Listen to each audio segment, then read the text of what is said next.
नमस्कार, मैं अजय वर्मा। आप देख रहे हैं न्यूज नशा। आइए चलते हैं झारखंड। झारखंड में चुनाव इसी साल नवंबर में ड्यू है। क्या है वहां की राजनीति, क्या है वहां के मुद्दे और किस किस पार्टी का स्टेक्स है इस बार के चुनाव में, तो इसकी जानकारी ज़्यादा तरीके से, अच्छे तरीके से हम आपको झारखंड ले जाकर संजय समर जी से ही जानना चाहेंगे। समर जी, आपका बहुत बहुत स्वागत है।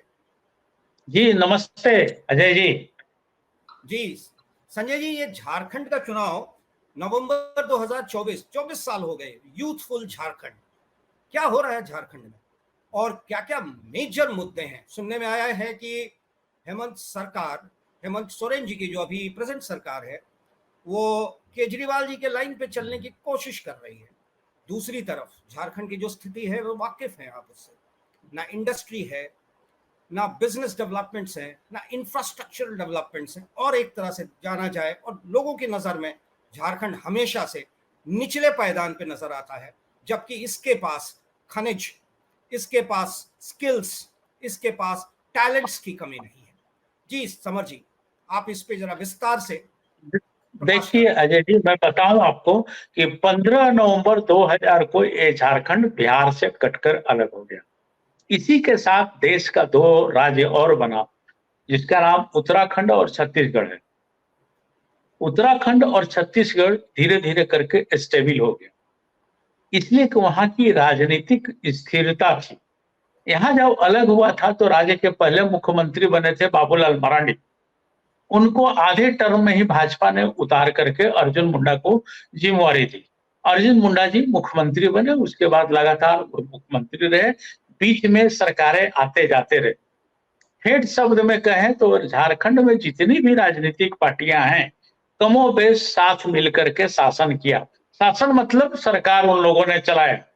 चाहे भारतीय जनता पार्टी हो, वो भी झामुमो के साथ मिलकर शासन किए। कांग्रेस हो, वो भी झामुमो के शासन के साथ मिलकर के शासन किए। लेकिन झारखंड जस का तस ही रह पाया।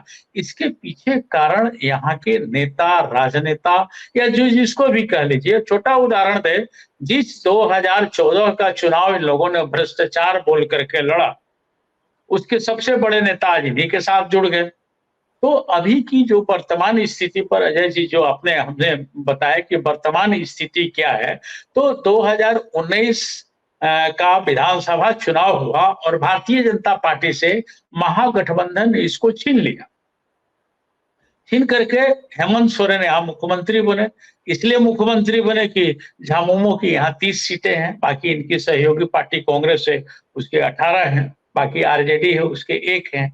तो अभी ये लोग का अगर आंकलन किया जाए तो टोटल 81 विधानसभा सीट में लगभग इनके पास 47-48 सीट आज भी है।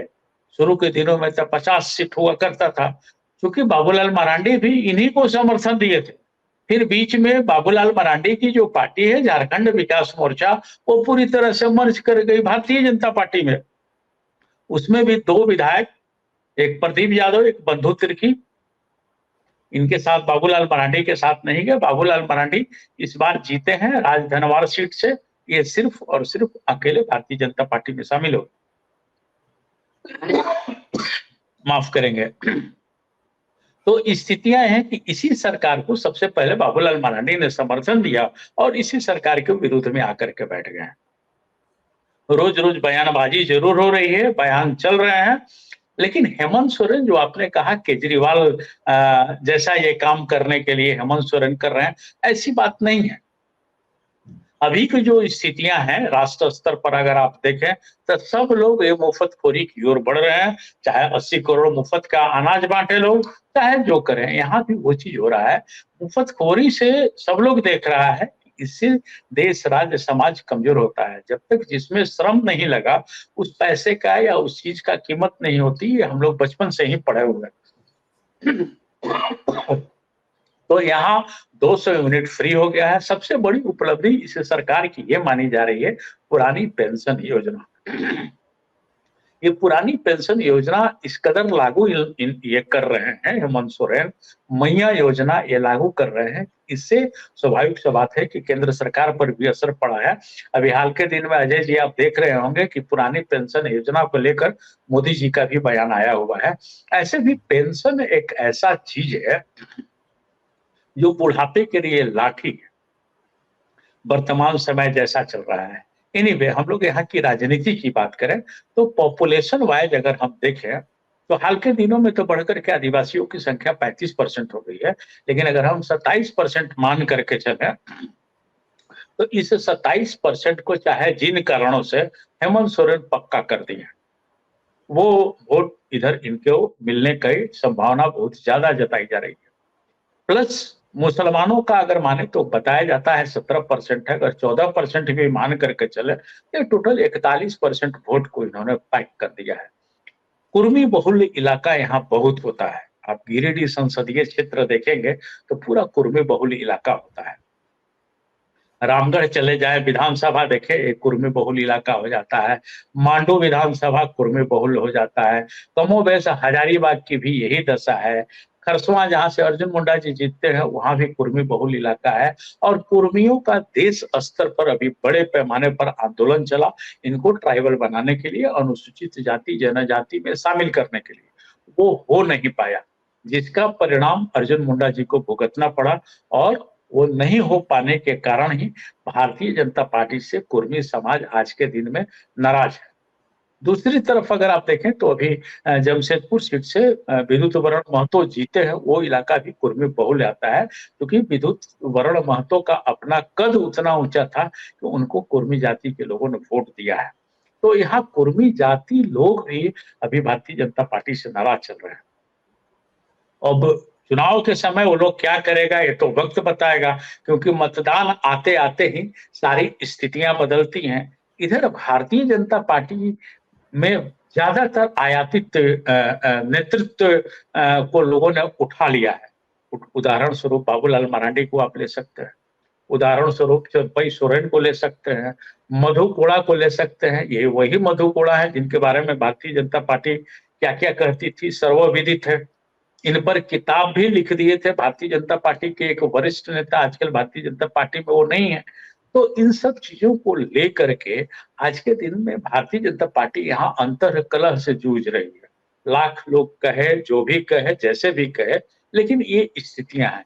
इधर अगर हम जेएमएम की बात कर ले, यहाँ 3 ही पार्टी सक्रिय राजनीति में है झारखंड की, भारतीय जनता पार्टी है, कांग्रेस है और जेएमएम है। बाकी जो लोग भी हैं वो झंझट में ही है कि भाई चदरिया तोड़ की मोर, तसलबा तोड़ की मोर वाला में ही वो लोग लगे हुए हैं, लेकिन प्रमुख रूप से यही 3 पार्टियां हैं। तो भारतीय अभी तक का अगर हम आंकलन करें, जब से राज्य अलग हुआ है तो एक मापा जाता है कि भारतीय जनता पार्टी का जो सीट है वो 20 से 30 के बीच में है।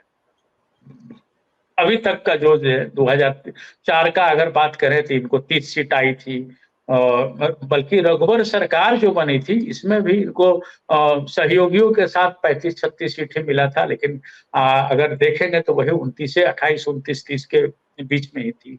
20 सीट माना जाता है जेएमएम का, तो 30 से 20 50 सीट हो गया।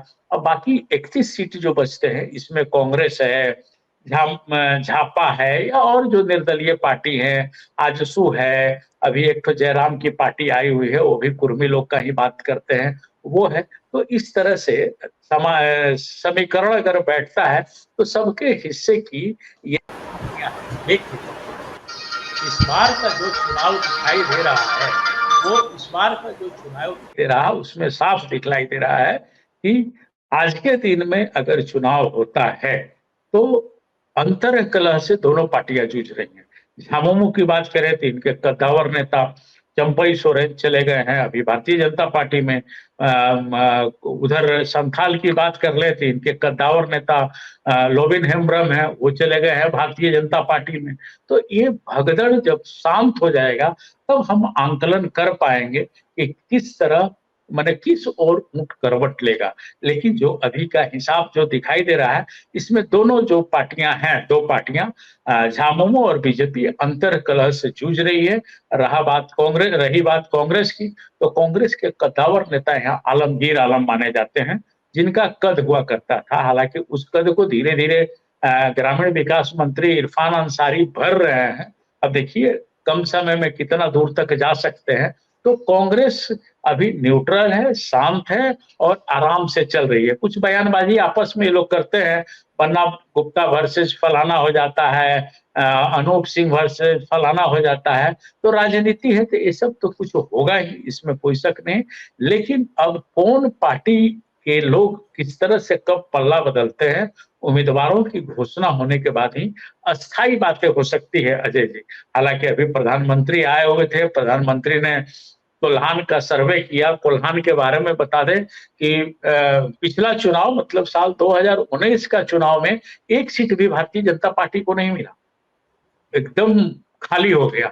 अब चंपई सोरेन आए हैं, उनको टाइगर उनके अपने लोग कहते हैं, तो टाइगर का क्या हिसाब होता है ये चुनाव परिणाम मतलब मतदान और मतगणना के बाद ही क्लियर हो पाएगा। वहां की जो सीटें हैं, चाहे जमशेदपुर पूरब हो, पश्चिम हो, जुगसलाई हो, मनोहरपुर हो, जगन्नाथपुर हो, चाईबासा हो, चकंदरपुर हो, मझगांव हो, पोटका हो, घाटशिला हो, इन तमाम सीटों पर कोल्हान की बात करें तो वहां भारतीय जनता पार्टी का पताखा नहीं लहरा पाया है।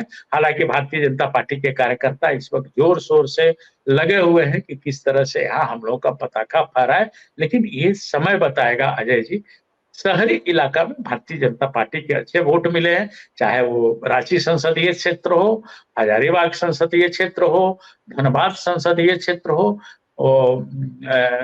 उधर अगर आप हम देखें डाल्टनगंज पलामू संसदीय क्षेत्र हो, इन सब क्षेत्रों में भारतीय जनता पार्टी के साल 2019 में अच्छे सीट आए हैं, जिसका नतीजा है कि 25 सीट इन लोगों को मिला था। वही जो अब तक का आंकलन है 20 से 30, हमने इसी से कहा, आप इसको 25 से 30 भी मान सकते हैं, जो हिस्सेदारी की बात है।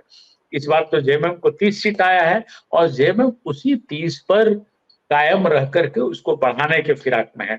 अब इसको भारतीय जनता पार्टी कैसे रोक पाती है, यही देखना होगा अजय जी। संजय जी, आपसे दो मुद्दों पे मैं खासकर, आपने बड़े विस्तार में झारखंड की राजनीति पे प्रकाश डाला है, खास करके दो मुद्दों पे मैं आपसे बात करना चाहूंगा। एक तो खतियानी और 1932 और 86 का जो एक क्राइसिस चल रहा है कि सेंसस के हिसाब से कौन होगा डोमिसिलियरी झारखंडी।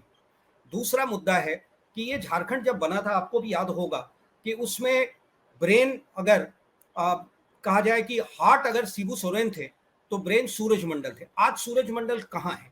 क्योंकि बीजेपी में जाने के बाद अभी उनका एक बयान में सुन रहा था, उन्होंने चंपई पे कहा कि tiger is no more, I was the lion. दूसरी चीज जो है, सूर्य सिंह बेसरा, आजसू के फाउंडर मेंबर, जेपीपी के फाउंडर मेंबर, जिन्होंने इस्तीफा दे दिया था, आपको भी याद होगा, विधानसभा से। शायद ही कोई झारखंड का विधायक या सांसद झारखंड के मुद्दे पे जिसने इस्तीफा दिया। आज उनकी क्या स्थिति है? वो जनमत करके एक थर्ड फ्रंट लेकर आ रहे हैं। आज की तारीख में झारखंड में जो वोटर्स हैं, झारखंड में जो लोग रहते हैं, मैं शब्द एक आया था दिकू, पर उसका उन्होंने बेसरा जी ने बड़े अच्छे से क्लैरिफाई किया कि अंग्रेजों के जमाने में ये शब्द का इस्तेमाल होता था एंटी ब्रिटिशर्स। आज की तारीख में पॉलिटिकली उसका इस्तेमाल किया जा रहा है, जो कि यूपी बिहार के क्षेत्र से बिहार में आए या कहीं बाहर से आके वहां बस गए और सालों साल से हैं। 1932 का खतियान उन्हीं के लिए उठाया जा रहा है। क्या ये मुद्दा इस चुनाव में कोई रोल अदा करेगा?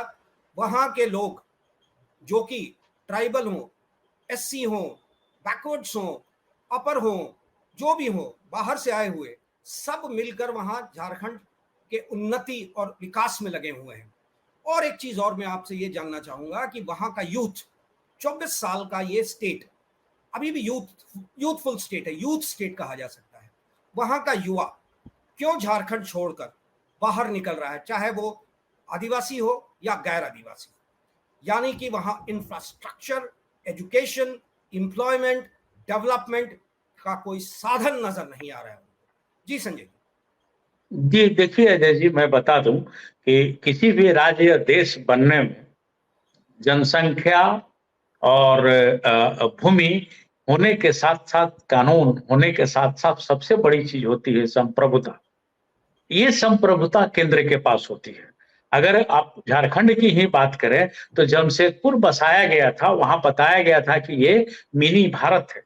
भारत के कोने-कोने से लोग आकर के और जमशेदपुर का विकास किए, बोकारो का विकास किए, धनबाद जैसे जगह में बाहर के लोग आकर के उसको भी डेवलप किया लोगों ने। तो ये बात करना कि कौन बाहरी है, कौन भीतरी है, ये संप्रभुता के खिलाफ जाता है। ये संप्रभुता पर अटैक होता है, चाहे नेता बात करे या जनता बात करे। इस तरह के बात करने वाले लोगों के लिए भी हमारे यहाँ कानून है, संप्रभुता है। आज आप दिल्ली में बैठे हैं, मैं रांची में बैठा हूँ, स्थितियां ऐसी हैं। और कहीं भी विकास के लिए आदमी जाता है। हम लोगों ने गांव में पढ़ाई की, विकास के लिए नौकरी करे। आसाम में भी मैं गया, रांची में भी मैं नौकरी करने आया। अभी हम लोगों के साथ पत्रकारिता करते थे रांची में, डेवलपमेंट के लिए दिल्ली चले गए। तो इन सब चीजों को समेटने की जरूरत है। छोटी सी कुर्सी के लिए, छोटी सी बातों के लिए ऐसा नहीं करने का है। हमारे संविधान निर्माता कभी सोचे भी नहीं होंगे कि इस तरह की बात होगी। जो नेता या जो हमारे वरिष्ठ लोगों ने प्रचार किया कि भाई मिनी भारत हम बना रहे हैं। आप जमशेदपुर कई बार गए हैं, आप बोकारो कई बार गए हैं, मुझे भी बढ़िया से याद है। वहां देखिए देश के किस कोना के लोग नहीं है। आज उठा करके कर्नाटक को देख लीजिए, बंगलोर में देश के किस कोना के लोग नहीं है।